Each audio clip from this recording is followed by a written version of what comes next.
সুপ্রিয় বন্ধুগণ, মতিউর রহমান রেন্টুর লেখা আমার ফাঁসি চাই গ্রন্থের অডিও বুক সিরিজের 2.3তম পর্বে সবাইকে স্বাগতম। মুক্তিযুদ্ধের কিংবদন্তি কাদের সিদ্দিকী শেখ মুজিব হত্যার প্রতিবাদে ৭১-এ মুক্তিযুদ্ধের ন্যায় আবারও সশস্ত্র যুদ্ধ শুরু করে।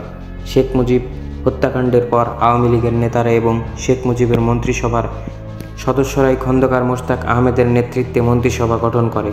খন্দকার মোশতাক আহমেদ শেখ মুজিবের স্থলাভিষিক্ত হন। খন্দকার মোশতাক আহমেদ ছিলেন শেখ মুজিবুর রহমানের মন্ত্রিসভার বাণিজ্যমন্ত্রী খন্দকার মোশতাক আহমেদ রাষ্ট্রপতি হওয়ায় সাংবিধানিক কোনো বৈধতা ছিল না। খন্দকার মোশতাকের রাষ্ট্রপতি হওয়া সাংবিধানিকভাবে সম্পূর্ণ অবৈধ ছিল। তবুও দেশের নতুন রাষ্ট্রপতি হন খন্দকার মোশতাক আহমেদ এবং খন্দকার মোশতাক আহমেদের নেতৃত্বে মন্ত্রিসভায় যোগদান করেন বর্তমান শেখ হাসিনার মন্ত্রিসভার সদস্য আবুল হাসান চৌধুরীর পিতা সাবেক রাষ্ট্রপতি বিচারপতি আবু সাইদ চৌধুরী। শেখ হাসিনার আওয়ামী লীগ সভাপতি মণ্ডলীর সদস্য এবং এমপি আব্দুল মান্নান সহ শেখ মুজিবের মন্ত্রিসভার অনেক মন্ত্রী। খন্দকার মোশতাক আহমেদের রাষ্ট্রপতি হওয়া সাংবিধানিকভাবে কোনো বৈধতা না থাকা সত্ত্বেও অবৈধভাবে খন্দকার মোশতাক আহমেদকে রাষ্ট্রপতি হিসেবে শপথ বাক্য পাঠ করান সুপ্রিম কোর্টের অস্থায়ী প্রধান বিচারপতি এ বি মাহমুদ হোসেন। এছাড়া মুক্তিযুদ্ধের বীর সেনানী বঙ্গবীর জেনারেল এম.এ.জি. ওসমানী খন্দকার মোশতাকের সামরিক উপদেষ্টা হন। 15ই আগস্ট সকাল 9টায় তৎকালীন সেনাবাহিনী প্রধান শেখ হাসিনার দলের বর্তমান এমপি মেজর জেনারেল শফিউল্লাহ সেনাবাহিনী প্রধান হিসেবে খন্দকার মোশতাক আহমেদের প্রতি আনুগত্য প্রকাশ করে রেডিওতে ভাষণ দেন। এরপর আনুগত্য প্রকাশ করে রেডিওতে ভাষণ দেন বিমান বাহিনীর প্রধান শেখ হাসিনার বর্তমান বিতর্কিত এমপি এ.কে. খন্দকার, নৌবাহিনী প্রধান অ্যাডমিরাল এম.এইচ. খান ও বিডিআর এবং পুলিশ প্রধানগণ। নতুন রাষ্ট্রপতি হিসেবে খন্দকার মোশতাক আহমেদ পার্লামেন্টে মেম্বারদের সভা ডাকেন। এ সভায় যোগদান করা থেকে বিরত রাখার জন্য ছাত্রনেতা নিহত সৈয়দ নুরুল ইসলাম নুরুর নেতৃত্বে ছাত্রলীগের হাতে গোনা কয়েকজন কর্মী জোর চেষ্টা করে ও তদবির চালালেও আওয়ামী লীগের প্রায় সকল এমপি উক্ত সভায় যোগদান করেন। অপরদিকে বিখ্যাত মুক্তিযোদ্ধা বঙ্গবীর আব্দুল কাদের সিদ্দিকী বীর উত্তম তার জন 50 সাথীসহ সীমান্ত এলাকায় অবস্থান নিয়ে খন্দকার মোশতাক আহমেদ ও সরকারের বিরুদ্ধে সশস্ত্র যুদ্ধ ঘোষণা করেন। ছাত্রনেতা সৈয়দ নুরুল ইসলাম নুর তার কয়েকজন সঙ্গী নিয়ে বৃহত্তর ময়মনসিংহ এবং বৃহত্তর সিলেট জেলার সীমান্ত অঞ্চলের কাদের সিদ্দিকীর নেতৃত্বে গড়ে ওঠা সংগঠন জাতীয় মুক্তি বাহিনীর যোগ দেন। ডাকসুর সাবেক ভিপি মোজাহিদুল ইসলাম সেলিম বর্তমান কমিউনিস্ট পার্টির সাধারণ সম্পাদক, ইসমত কাদির গামা রবিউল আলম চৌধুরী বর্তমান সরকারি আমলা ও প্রধানমন্ত্রী শেখ হাসিনার পিএস মুক্তাদির চৌধুরী দের নেতৃত্ব মাত্র শখানেক ছাত্রনেতা ও কর্মী ঢাকা বিশ্ববিদ্যালয়ে রাজনৈতিক কর্মতৎপরতা শুরু করে। এই কর্মতৎপরতা প্রতিহত করার জন্য জাসদ ছাত্রলীগ প্রবলভাবে সক্রিয় হয়ে ওঠে। 75 সালের অক্টোবর মাসের শেষের দিকে ছাত্রলীগের এই মুষ্টিমেয় নেতা কর্মী মিলে সিদ্ধান্ত নিল 4 নভেম্বর 75-এ ধানমন্ডির 32 নম্বরে বঙ্গবন্ধু শেখ মুজিবুর রহমানের বাসভবনে মৌন মিছিল করে যাওয়া হবে। 4 নভেম্বর মৌন মিছিল সফল করে তোলার জন্য ঢাকা বিশ্ববিদ্যালয় এবং ঢাকা শহরে গোপন বৈঠক চলতে থাকলো।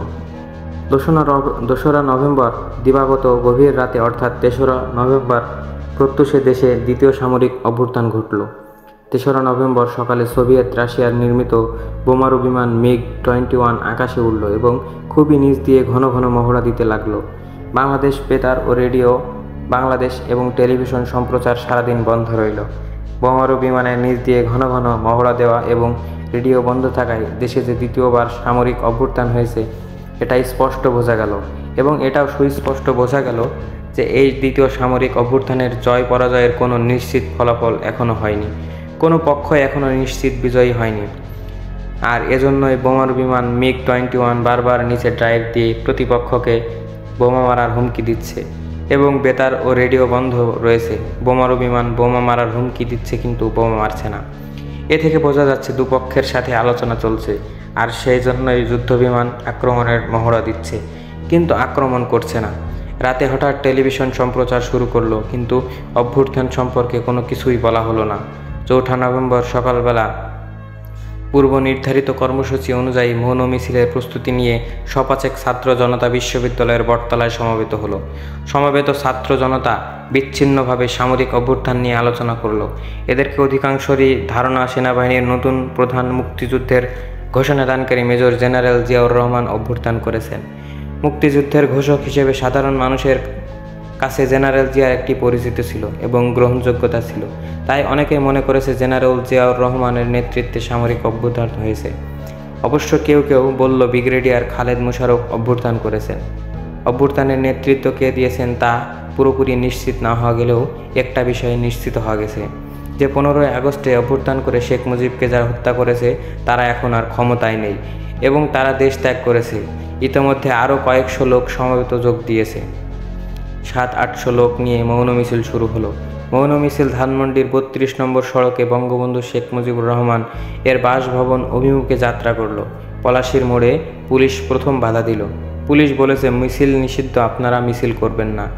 কে মিছিল নিষিদ্ধ করেছে জিজ্ঞেস করলে পুলিশ কোনো উত্তর দিতে পারেনি।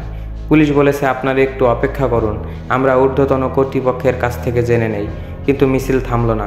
একটু অপেক্ষা করুন, আমরা ঊর্ধ্বতন কর্তৃপক্ষের কাছ থেকে জেনে নেই। কিন্তু মিছিল থামল না। মিছিল চলতেই থাকলো। পুলিশও নাম কোয়াস্তে হালকা পাতলা বাধা দিতে থাকলো। কিন্তু প্রকৃত অর্থে পুলিশি বাধা বলতে যা বোঝায় তা পুলিশ মোটেও দেয়নি। আসলে পুলিশও জানতো না কারা এখন দেশের ক্ষমতায় আছে, দেশে কি হচ্ছে, পুলিশের কি করণীয়। পুলিশ অনেকটা কিংকর্তব্য বিমূঢ় ছিল। নিঃশব্দ মৌন মিছিল সায়েন্স ল্যাবরেটরির মোড় হয়ে কলাবাগানের দিকে যেতে থাকলো। এদিকে পাহারায় থাকা সেনাবাহিনীর 10-12 জন সৈন্য মিছিলের দিকে এগিয়ে এলো। সৈন্যদের মিছিলের দিকে এগিয়ে আসতে দেখে বেশ কিছু মিছিলকারী ত্যাগ করে আশপাশে সরে পড়ল। সৈন্যরা মিছিলের দিকে এগিয়ে এলো ঠিকই, কিন্তু মিছিলে বাধা দান বা সমর্থন কোনো কিছুই করল না, শুধু তাকিয়ে তাকিয়ে দেখতে লাগলো। তবে সৈন্যদের তাকানোর ভঙ্গিটা বিরূপ ছিল। তারা বাঁকা চোখে মিছিলটাকে দেখেছে এবং মনে হয়েছে দ্বিতীয় সামরিক অভ্যুত্থান ও সৈন্যদের করণীয় সম্পর্কে তারাও নিশ্চিত হন। মিছিল কলাবাগান অতিক্রম করার সমগ্র ব্রিগেডিয়ার খালেদ মোশাররফ এবং তার মা ছোট ভাই রাশেদ মোশাররফ, বর্তমানে শেখ হাসিনার ভূমি প্রতিমন্ত্রী। মিছিলে অংশ নিলে ব্রিগেডিয়ার খালেদ মোশাররফ এর নেতৃত্বে অভ্যুত্থানের বিষয় বিস্তারিত জানা যায়। এখানে জানা গেল নতুন সেনাবাহিনী প্রধান মেজর জেনারেল জিয়াউর রহমানকে ব্রিগেডিয়ার খালেদ মোশাররফের অনুগত বাহিনী বন্দী করেছে এবং অনতিবিলম্বে ব্রিগেডিয়ার খালেদ মোশাররফ জেনারেল পদোন্নতি নিয়ে সেনাবাহিনী প্রধান হচ্ছেন। মিছিল 32 নম্বর ধানমন্ডি বঙ্গবন্ধু ভবনের গেটে গিয়ে বিকেল 3টায় বিশ্ববিদ্যালয় জামায়াত ও বিক্ষোভ মিছিলের কর্মসূচি দিয়ে শেষ হয়। দুপুর 1টায় ধানমন্ডি 32 নম্বরে বঙ্গবন্ধু শেখ মুজিবুর রহমান এর ভবনের সামনে থাকে যে যার স্থানে ফিরে যায়। মাত্র আধা ঘন্টা সময়ের মধ্যে দুপুরের আহার শেষ করে পুরান ঢাকা থেকে আবার ঢাকা বিশ্ববিদ্যালয়ে রওনা হই। বিকেল 3টার আগেই আমরা ডাকসুর ভবনের সামনে উপস্থিত হয়ে দেখি প্রায় 1000 খানেক ছাত্র জনতা ইতোমধ্যে সমবেত হয়েছে। আনুষ্ঠানিকভাবে সমাবেশ শুরু হয়নি, কিন্তু বিক্ষিপ্তভাবে সবাই আলোচনা করছিল। এই আলোচনার মূল বিষয় ছিল জেলখানায় জাতীয় 4 নেতা হত্যা। গতকাল 3 নভেম্বর শেখ মুজিব হত্যাকারীরা জেলখানায় অভ্যন্তরে বন্দী অবস্থায় বাংলাদেশের প্রথম প্রধানমন্ত্রী, মুক্তিযুদ্ধের সফল নেতৃত্ব দানকারী জনাব তাজউদ্দিন আহমেদ, প্রথম রাষ্ট্রপতি সৈয়দ নজরুল ইসলাম, প্রধান ক্যাপ্টেন অবসরপ্রাপ্ত মনসুর আলী এবং শিল্পমন্ত্রী কামরুজ্জামানকে গুলি করে হত্যা করে এবং তারপর দেশ ত্যাগ করে। ডাকসুর সাবেক ভিপি, বর্তমান কমিউনিস্ট পার্টির সাধারণ সম্পাদক মুজাহিদুল ইসলাম সেলিম, ইসমত কাদির গামা সংক্ষিপ্ত ও বিক্ষিপ্ত বক্তৃতার পর মিছিল শুরু হলো। জেলখানায় জাতীয় 4 নেতা হত্যার খবরের মিছিলের মানুষগুলো কেমন যেন বিমর্ষ হয়ে গেল। মিছিলটা পুরনো ঢাকার দিকে এগিয়ে যেতে লাগলো, কিন্তু মিছিলের গতি প্রতিকৃতিটা এমনই হলো যে এটা না হলো বিক্ষোভ, না হলো মিছিল, না হলো মৌন মিছিল। মিছিলটা পুরাতন শহর দিয়ে নাজিমউদ্দিন রোডের সেন্ট্রাল জেলের কেন্দ্রীয় কারাগারের সামনে দিয়ে সন্ধ্যার দিকে ঢাকা বিশ্ববিদ্যালয় জহিরুল হক হলের মাঠে এসে শেষ হলো। এখানে মুজাহিদুল ইসলাম সেলিম আগামী 5 নভেম্বর শোকসভার কর্মসূচি ঘোষণা করে পাড়ায় মহল্লায় মিছিল ও পথসভা করার নির্দেশ দিলেন। এর আগে বিকেল 3টার দিকে সোহরাওয়ার্দী উদ্যানের দক্ষিণ পশ্চিম কোণে 3 নেতার মাজারের সামনে জাতীয় 4 নেতাকে দাফন দেওয়ার জন্য কবর খোঁড়া হলো। কিন্তু আমরা 10-11 জন মিছিল করতে করতে পুরাতন শহরে আমাদের মহল্লায় ফিরে এলাম, কিন্তু শেষ পর্যন্ত পুলিশের বাধার জন্য জাতীয় 4 নেতাকে এখানে কবর দেওয়া গেল না।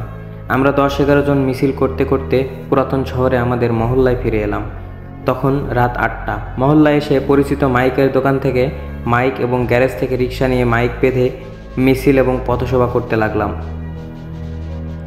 পথসভা এবং মিছিলে জনতা তো অংশগ্রহণ করলই না, এমনকি আওয়ামী লীগের নেতাকর্মীরাও অংশগ্রহণ করলো না। অংশগ্রহণ করলো না।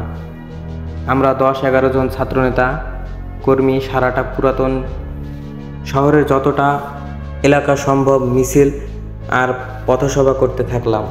রাত 11টার দিকে শ্যামবাজার এলাকায় মিছিল নিয়ে এলে সূত্রাপুর থানায় পুলিশ রাস্তার দুদিকে থেকে ঘেরাও করে আমাদের বেধড়ক লাঠিপেটা করে, রিক্সা এবং মাইক ছিনিয়ে নিয়ে যায়।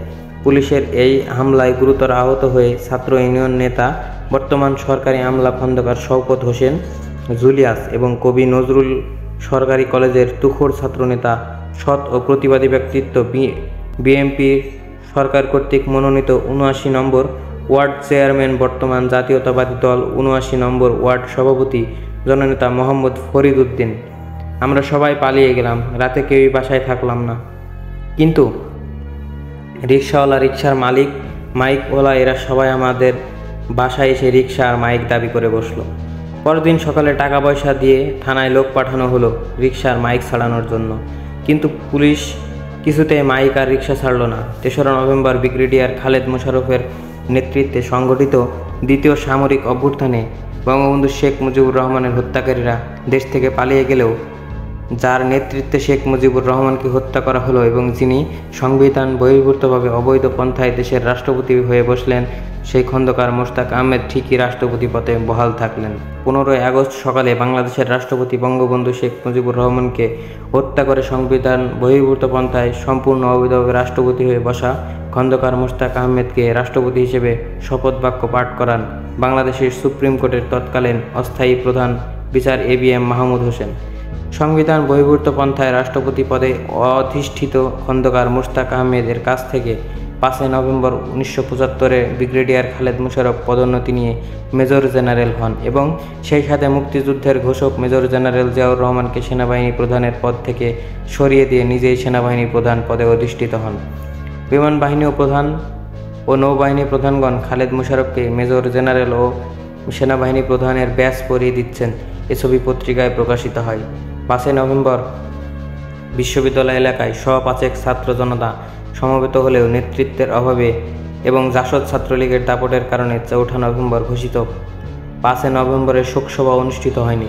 দেশের সর্বশেষ রাজনৈতিক পরিস্থিতি সম্পর্কে অস্পষ্টতা এবং আতঙ্ক নিয়ে বিক্ষিপ্ত কথাবার্তা আর মিছিলের চেষ্টার মধ্য দিয়ে 5 নভেম্বরের দিন শেষ হয় এবং সন্ধ্যায় আমরা পুরাতন ঢাকায় ফিরে আসি এবং সরকারি কবি নজরুল কলেজের শহীদ শামসুল আলম ছাত্রাবাসের ছাত্রদের নিয়ে ছাত্রসভা করি এবং পরদিন 6 নভেম্বর সকালে পুরাতন ঢাকা থেকে যথারীতি আমরা 10-11 জন মিছিল নিয়ে আবারও ঢাকা বিশ্ববিদ্যালয়ে সমাবেত হলে খন্দকার মোশতাক আহমেদকে রাষ্ট্রপতির পদ থেকে সরিয়ে সুপ্রিম কোর্টের প্রধান বিচারপতি আবু শাহাদাত মোহাম্মদ সায়েমকে রাষ্ট্রপতি করা, পার্লামেন্ট ভেঙে দেওয়া, সামরিক আইন জারি করা এবং সেনাবাহিনীর প্রধান হিসেবে মেজর জেনারেল খালেদ মোশাররফকে প্রধান সামরিক আইন প্রশাসক ও হওয়া ইত্যাদি সম্পর্কে বিস্তারিত শোনা যায়। এবং ওই দিনে আমাদের মিছিল আলোচনায় কোনো আনুষ্ঠানিকতা ছিল না, সবাই ছিল বিক্ষিপ্ত, বিচ্ছিন্ন। সন্ধ্যা নাগাদ আমরা পুরাতন শহরে ফিরে আসি। নেতৃত্বের কোথাও কেউ নেই, সব কেমন যেন শূন্য ও ফাঁকা। দেশে আরও সাংঘাতিক কী ধরনের যেন কি হতে যাচ্ছে তা অনুভব করা যায়, উপলব্ধি করা যায়, কিন্তু পরিষ্কার বোঝা যায় না। আওয়ামী বাকশালী নেতারা সব কে কী যে করছে বা কোথায় পালিয়ে গেছে তাও বোঝা যায় না।